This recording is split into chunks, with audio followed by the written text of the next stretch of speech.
It's like a fireside chat. All right, so it looks like we're all settled. So let's get started, everyone. Welcome to our AMA Ask Me Anything office hours. My name is Callie Frisbee. I'm the content and social strategist here at Pragmatic Institute, and I'm your host for today.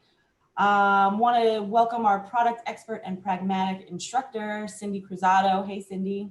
Hey, thanks for Happy to having have me. you. So before we get started, always want to do a quick shout out to our PAC. This is the Pragmatic Alumni Community. It's one of our newest offerings. It's a members only group loaded with tons of resources. We have peer-to-peer engagement, huge curated library of resources, and members only events. We actually have an exclusive data primer for product professionals event that we're doing next Tuesday. This is with the Data Incubator's lead instructor, Robert Scholl. So we all know how prevalent data is already in our jobs and continues to be. So if you're a member, you get exclusive access to events just like that and more. So definitely feel free to check that out at pragmaticinstitute.com/community. All right, let's get things rolling. So we did have some submissions beforehand, but as always, we love to engage with you guys. Feel free to put any and all questions in the chat. We love to hear from you. You can send those to me personally, or you can send them to the entire group. All right, Cindy, shall we begin? Yeah, let's get going. Okay, so our first question here comes from Timothy. Timothy says, what kinds of customer research should I be doing, and how often should I be doing it when looking to add a new feature to an already existing product? He goes on to say he's an app company, and thank you in advance. Okay.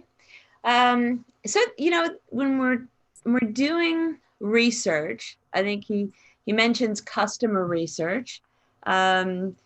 We want to be doing it continuously. As you know, that is what we teach in Pragmatic. And continuously means that every week you're doing something, you're looking at some part of your market. In fact, you want to move and get towards even about 20% of your time being spent doing that. But who do you look at? What kinds of customer data? I would look at it a little differently. There's a first step when trying to research what are the needs that you should be building into your product. And rather than thinking about it from the where do I get the data point of view, start by thinking about who's in your market. What are the populations that you are hearing from today? This will get you a little more outside in focus than inside out. And so, who are you hearing from? Where is that feedback coming from today?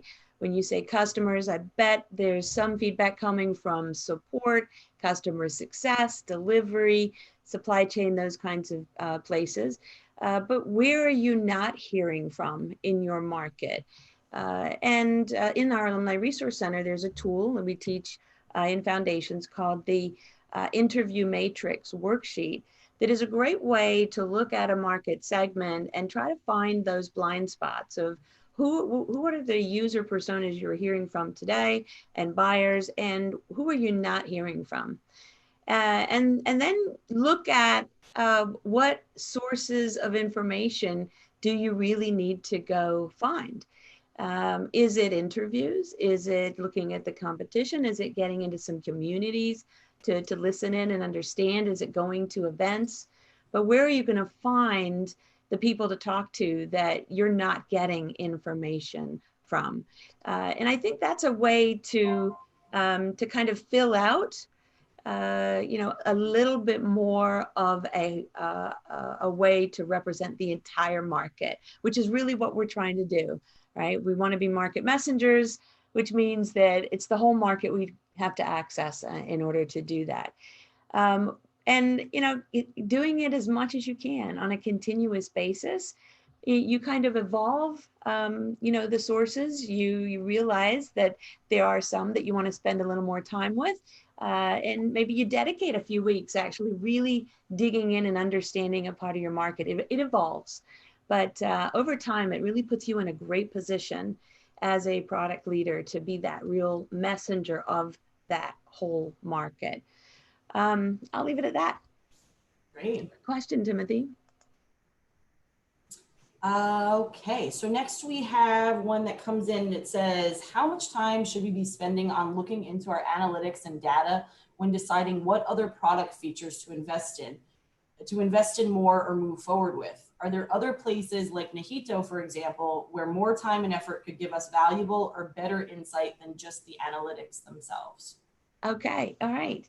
Follow-on's a great follow-on to the other question here, but just a quick comment about when we look at analytics data, very powerful. They help us understand trends. If we're looking at adoption data, usage data, in terms of analytics, we're seeing the areas of our products where people are, maybe using a lot, or the trend is they're declining in their usage. But what it doesn't do is it doesn't tell us why. What problems are they running into? So we have to do something other than just look at data to identify trends. That's where we want to go get firsthand knowledge and talk to some people to really understand who they are, what they're doing with the product, and what they're running into in terms of obstacles to get their job done successfully. Nahito visits, they are the best way to really get that firsthand knowledge. And it complements what you see when you look at analytics. Analytics also is a great way to validate things that you are seeing out in the market. If you're starting to identify patterns of market problems, then you can use data science actually as a way to validate what you're hearing across even a larger set of data. So there's a nice balance there of what we call qualitative and quantitative research techniques that really help you get the full picture and really help you identify what the actual problems are, who has them, and then you can take that next step of figuring out which ones are the most important for you to work on. Mm-hmm. And Cindy, we get so many questions about Nahito and just the power of it and how valuable it is. And I know with folks, being in quarantine, right, we're all forced to still be at our homes and we can't necessarily see that pen to paper process. Do you have any suggestions on maybe other ways or techniques that we can do some remote Nahito and things along those lines? Yes, I do actually. I think there's a lot of information that we can gather by getting out into our LinkedIn networks and reaching out to people that we don't necessarily have a relationship with, kind of broadening the view rather than just reaching out to the friendly customer or to somebody that sales might put you in touch with that's in some kind of a buying cycle. So this is a great opportunity to kind of push into and perhaps even find people in those potential markets that may not know a lot about your company or your products, and do a cold call if you like, and go further than that. For those of us who are working in a B2B company, we're selling to other businesses. Look at the industries that we sell to most commonly, and can you actually learn about those customers by going to the consumers that they might be supporting, some of their communities, their forums, participate in some of your customers' end user communities to get to know who your customers are actually serving. It's a little bit of a different way to access the market, but really Nahito is all about getting to know not just how your customers use your products or how they want to use them, but getting to know who they are and what their missions and goals and technology plans are. And I think you can get quite a bit of that by watching and listening and observing how they interact with their own communities. Yeah, and it's funny because we actually have a question from Art Petty, but you talk about the power of relationships, right? And your LinkedIn network, and he had a great quote. It's all about relationships, right? We had his webinar yesterday, building relationships. What are the relationships you're going to create? What are the ones that you're going to refresh? And what are the relationships you're going to repair? So, you know, gaining influence, right? I think it's really all about relationships. But while we're talking about Mr. Art Petty, we had someone write in yesterday. His name's Miguel, and he has a question regarding influence. And he says, I attended Art Petty's product chat that spoke all about developing your influencing skills. It was really insightful, but I wish I could have asked him about more ways I can put those skills into action. What are some of the ways that you best use your influence skills in your career, Cindy? Okay. Um, this is, I don't know why, but the word bold comes into mind when I think about this.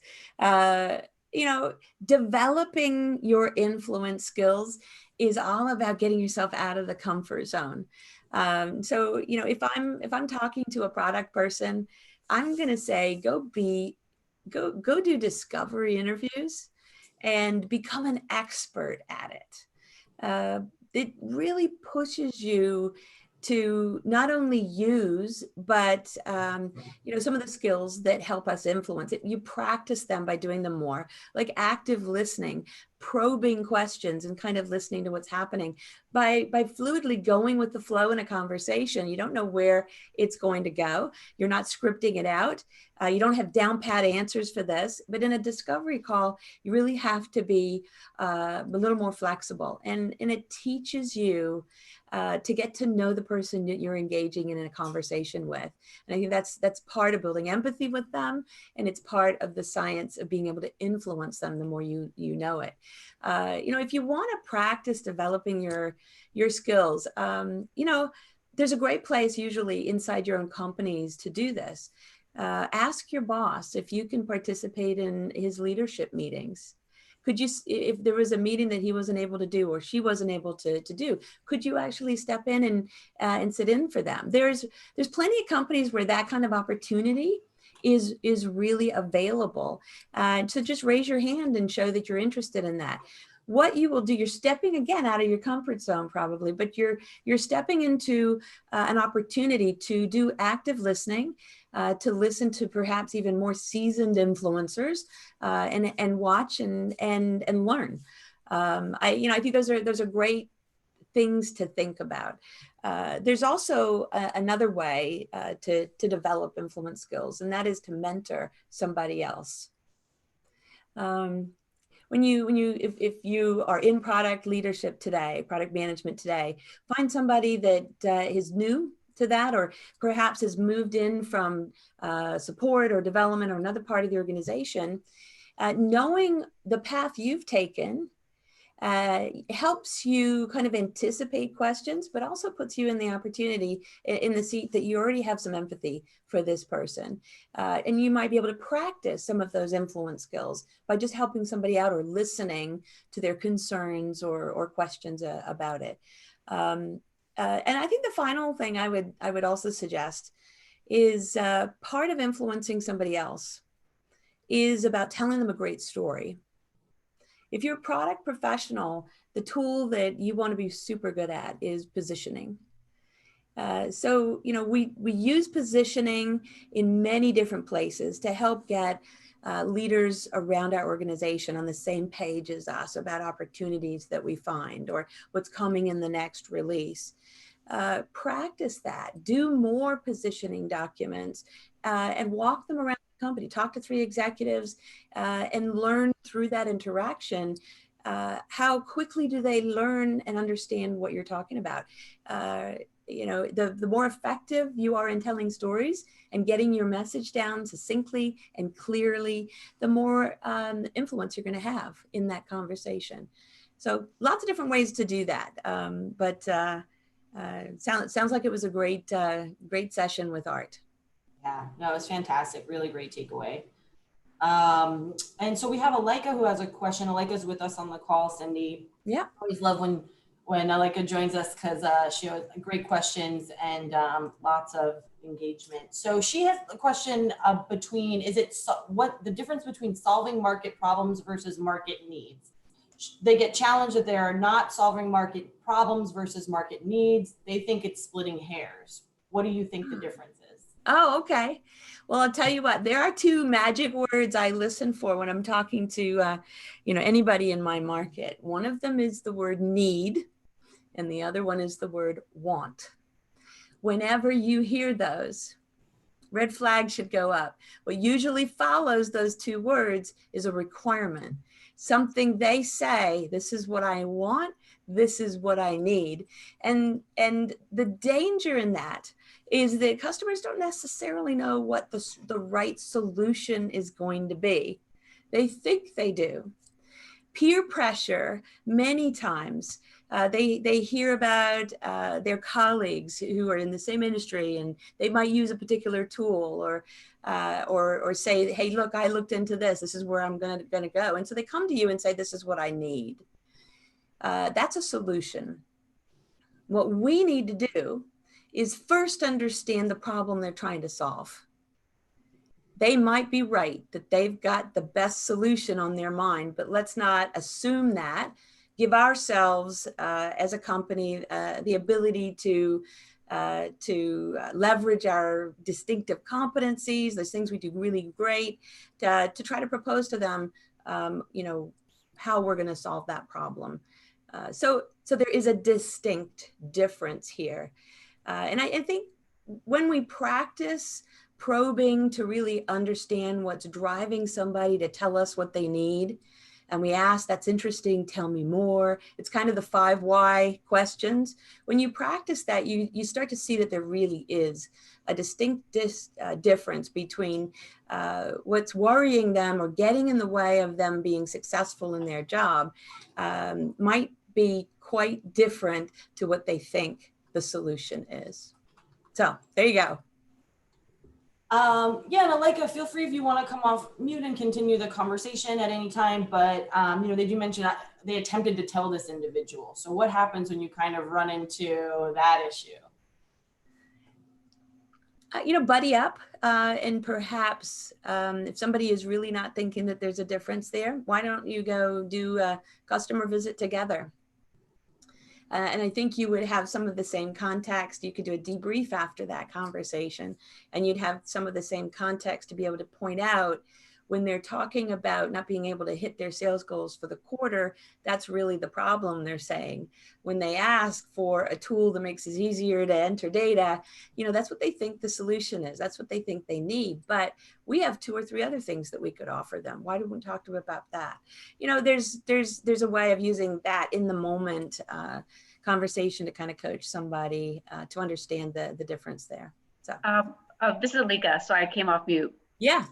So the situation was interesting. I'm a director level, and it was a senior director that was actually pushing back on me because we're getting product leaders to articulate their goals and themes in terms of market problems they're solving, right? That the roadmap needs to be prioritized and reflect market problems they're solving.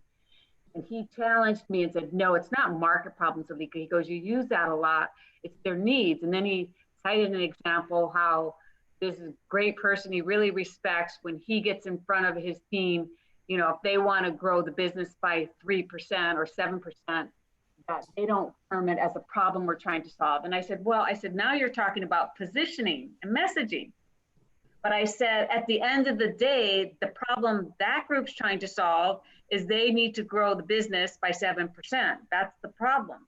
Now, they're going to get in front of their entire business unit and not say, hey, this is a problem we're solving. No, they're going to position it a different way. But I told him, could we agree to disagree? So then, because we're doing these monthly business reviews, as a compromise, I said, we'll put market problems / needs, even though I didn't agree, but because of title authority, that's kind of how I compromise, because he hasn't reached that journey point yet, in his journey on that awareness.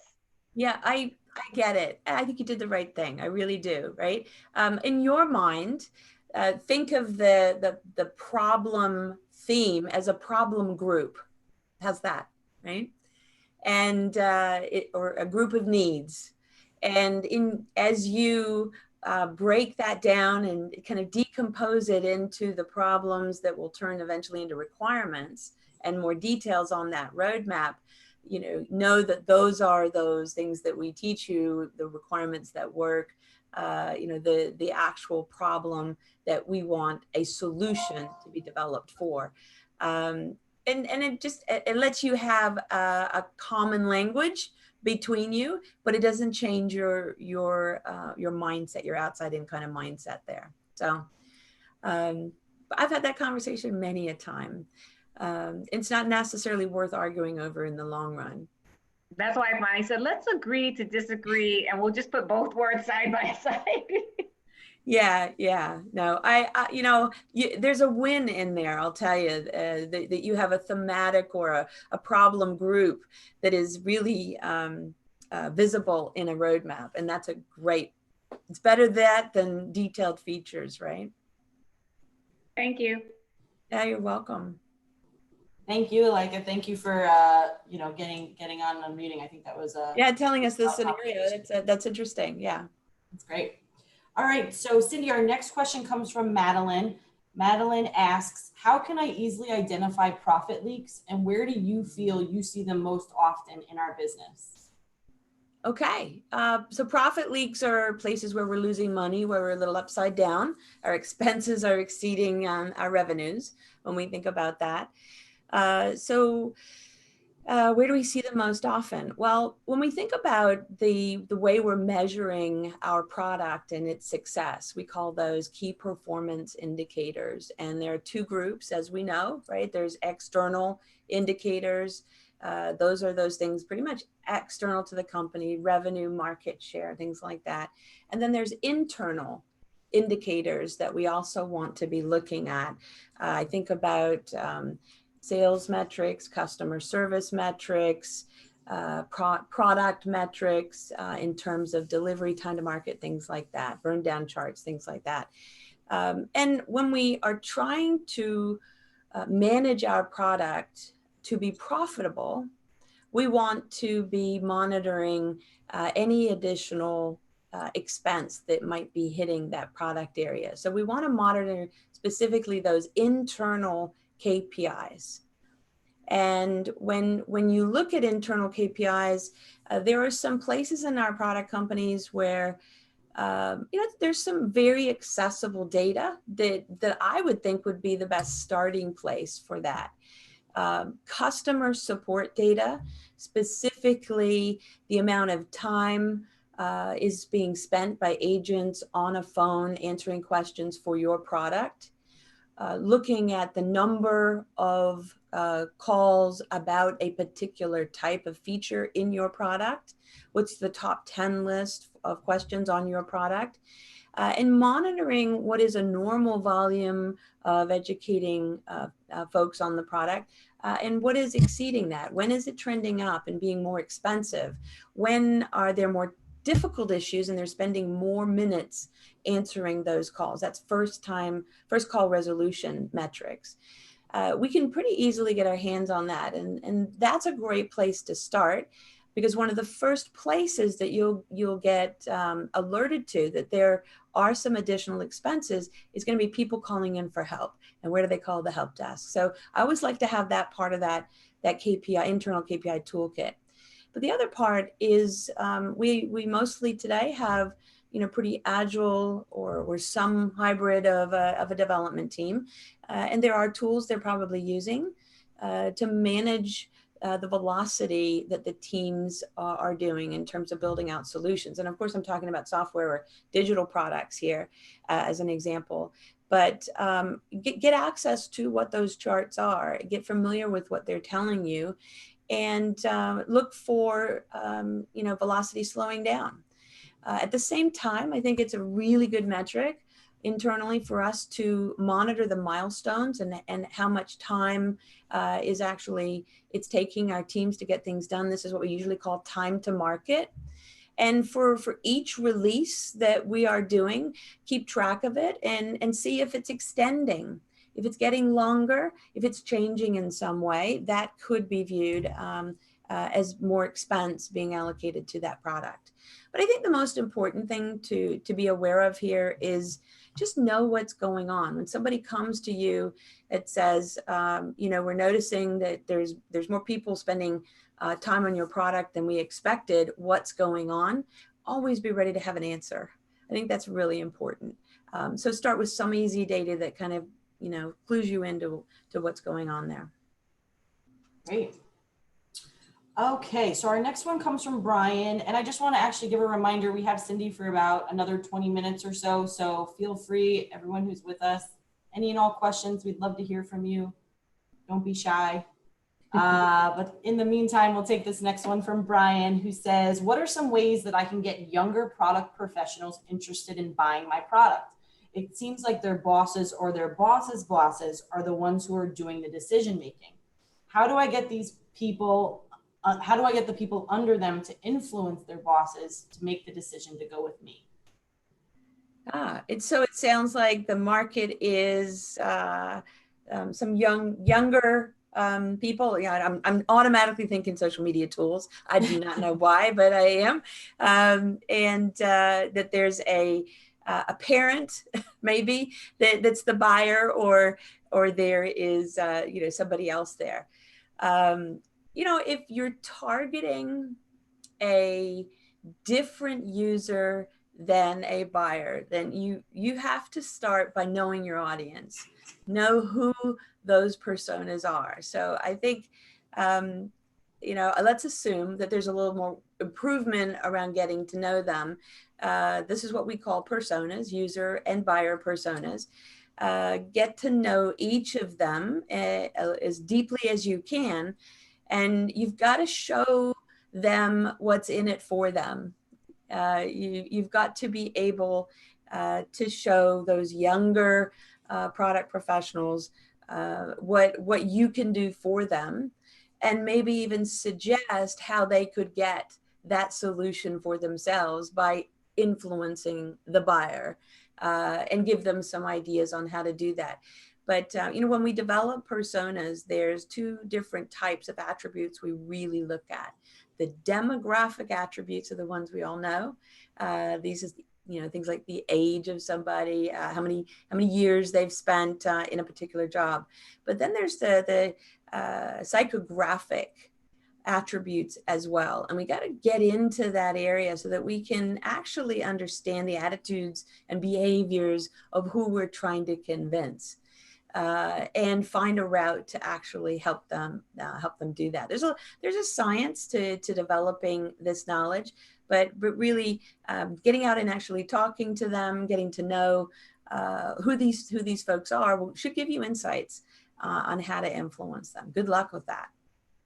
Yeah, it sounds like they're starting their journey, but yeah, I think personas, obviously knowing your user and buyer is the most important piece, right? If you're starting, so that you can create the solutions for them. Okay, so here's another one. I'm new to product management, but loving it so far. I work in SaaS and could see myself really excelling in this role. I was curious what types of questions I should be constantly asking myself as a product manager when looking to learn more and get better. Love this, right? Right. Isn't product management just the best job?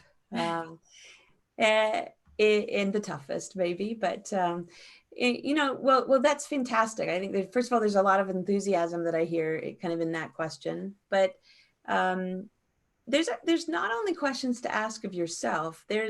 There's channeling that desire to push yourself by actually developing a sense of curiosity about different things. And let me just randomly give you some ideas on what to do. Understanding as somebody new to product, understanding how product and technology companies evolve, how they go from startups and early funding to growth parts of their history, how they maybe are part of acquiring other companies or being acquired, maybe even going public. There is an evolution that you can look at, and learn. Look for companies, follow companies that are of interest to you, and get to know the industry that they're in, and kind of track how they're going. Or if you have friends that are in other technology companies, get to ask them questions around how did it start? How long has it, been at this stage? When did you kind of, hit growth stage? When did you go public? When did these major milestones happen? And you just get to know that through a different lens, because as a product individual, that's the journey that you're probably going to go on as you move through different roles in the same company, as you move kind of to the next company. So that's one piece.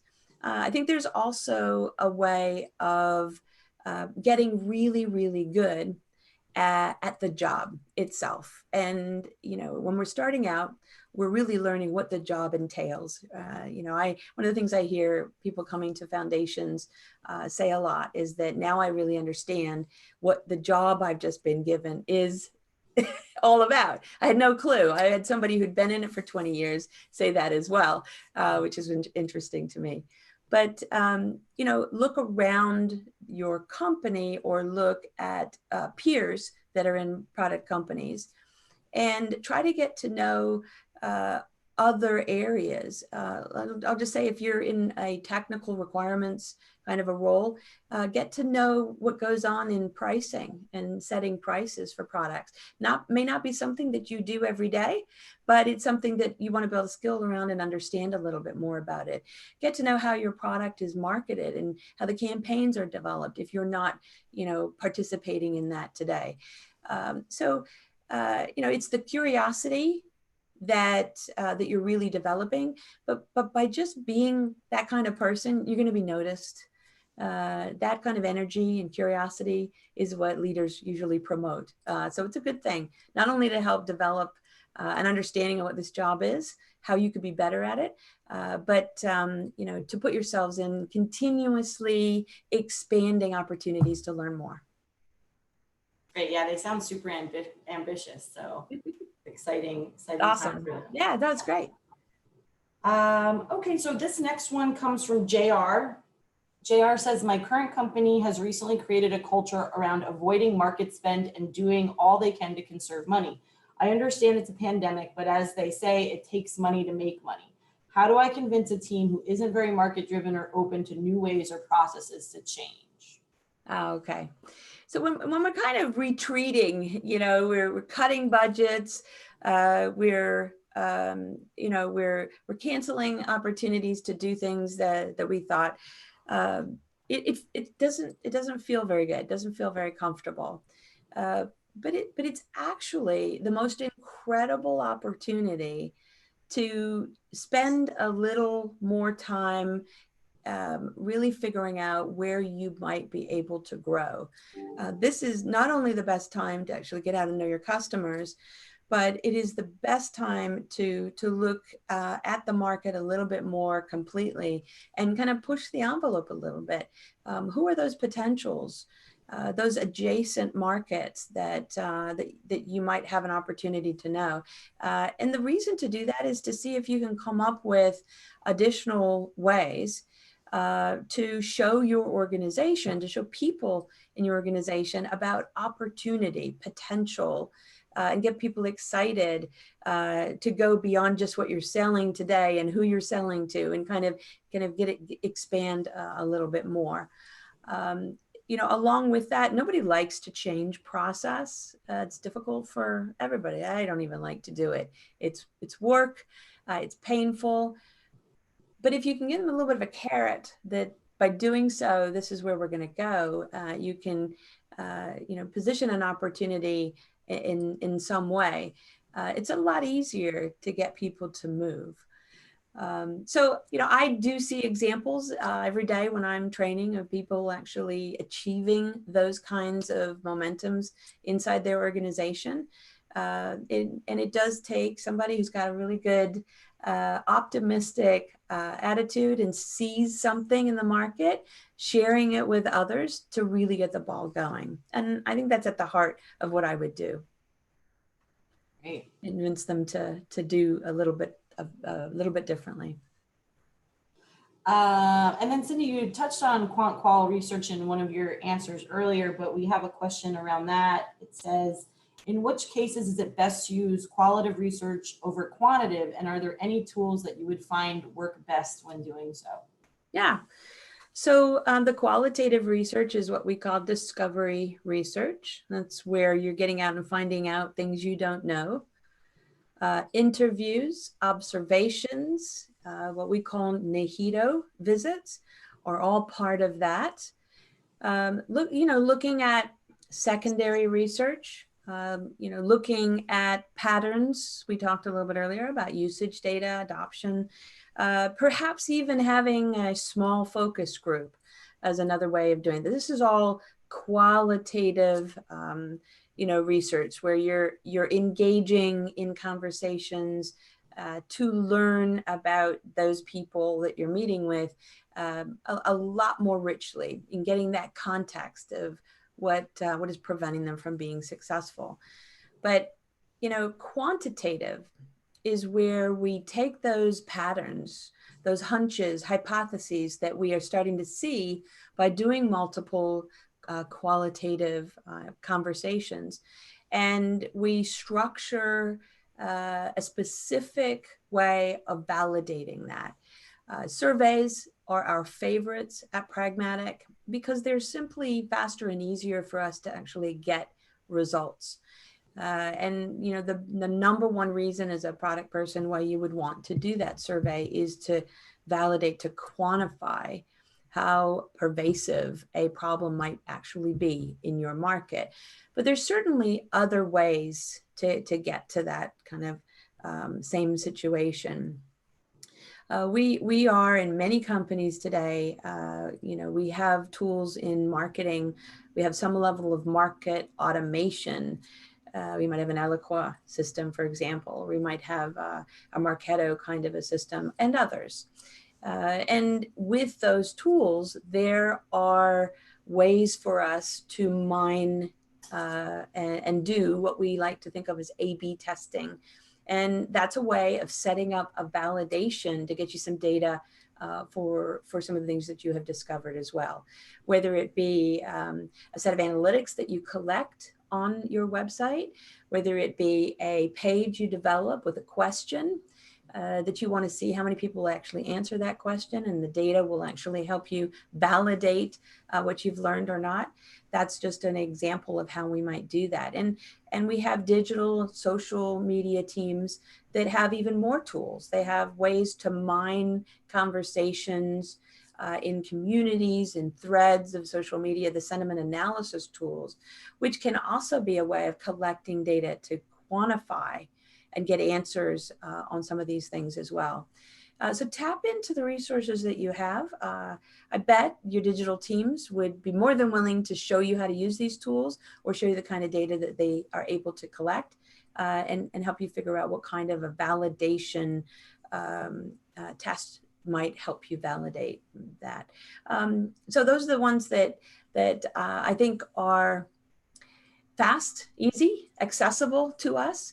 There are certainly other ways to get out into the market, talk to analysts and influencers, look at other quantifiable sources of data. For some industries, working with, Gartner and Forrester, specifically also looking at our IDC or maybe some government agency data is a way of kind of quantifying questions that you might have. So good luck. Yeah, those are some great suggestions and techniques that you can literally run with right after this call. So that's fantastic. So we have about 5 minutes left. Again, if you have any questions, feel free to pop them in the chat.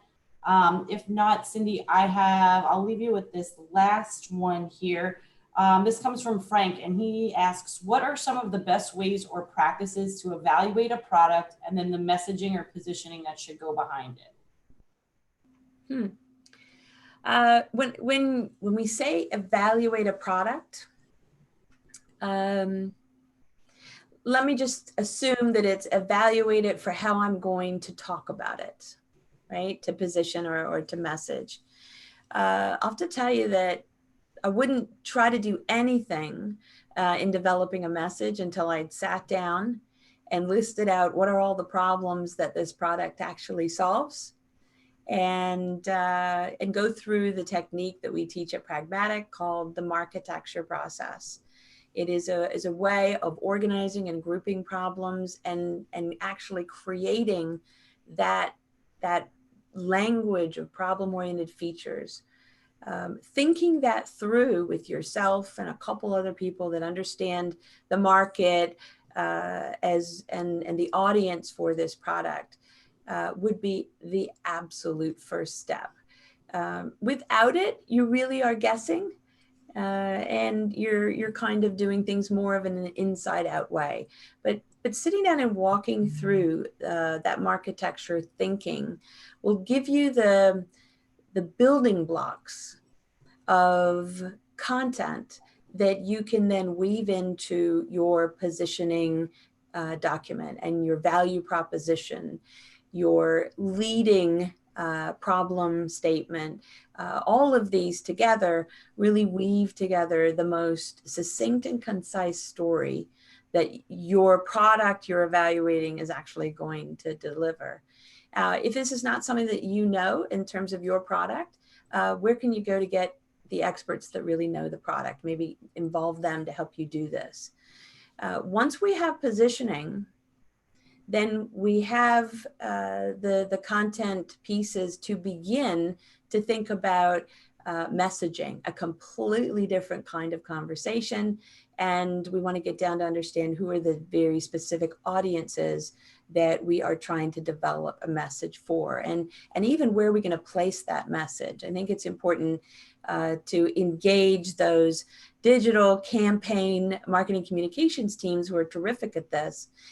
Give them the positioning that we develop, and then they can take those next steps and start to craft the hierarchy around messages by audience and by channel and destination. So that's the way to think it through.